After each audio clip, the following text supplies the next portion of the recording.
A good old dog can find a moth on a tree. This is our moth detecting dog named Sweep. He's detected a moth on this tree right here, and I'm going to show you the moth that he found for us. He's good at finding moths. Right, Sweep? Attaboy. Attaboy. You found it. That's it. This is the only dog in America trained to find moths on trees, and there he found a gigantic moth. Good work, Sweep.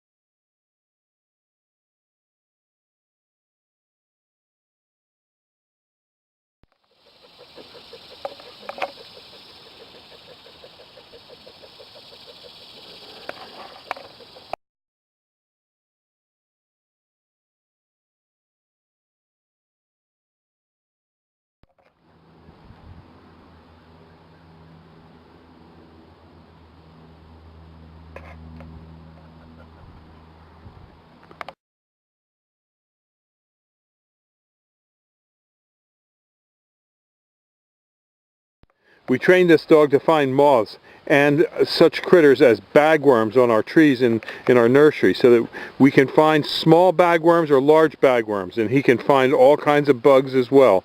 But he's really good on big moths. But we tried to train him on bagworms, but we found that this dog is exceptionally good at finding bagworms and moths. And so here he is doing his duty. Thank you very much, Sweep. Bagworms on Arborvitae at Highland Hill Farm. Here's an example of bagworms that are on trees. You can tell they're bagworms because they are little round cylinder guys that are crawling around on the tree. They usually have a bag over the worm so you can't see the worm itself.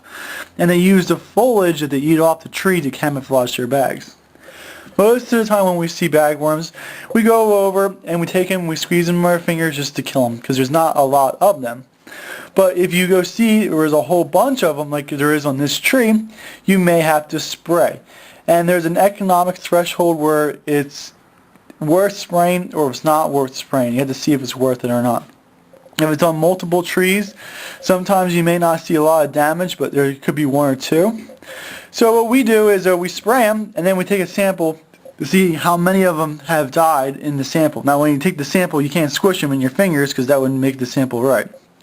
So you take a whole bunch of bagworms that you have not squished, that have just been sprayed, and see how effective this spray has been.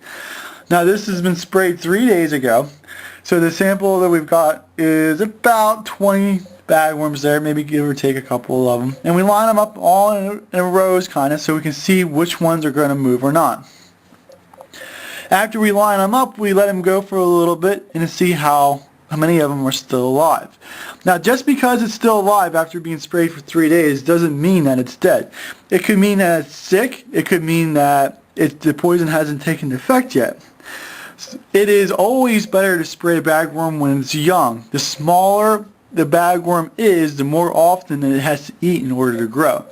So when you spray it, then it has more chance of that spray actually getting into the system of the bagworm.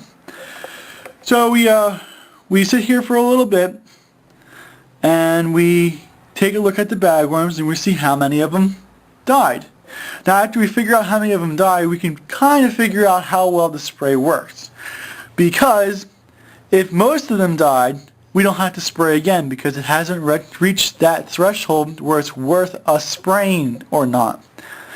So you have to figure out what it is, see how many of them there are, and then make your decision from there. And that's how we typically do it at Highland Hill Farm. So you can see we have maybe 2 or 3 left live there. So we'll take a sample again a little later and see what we must do. Thank you.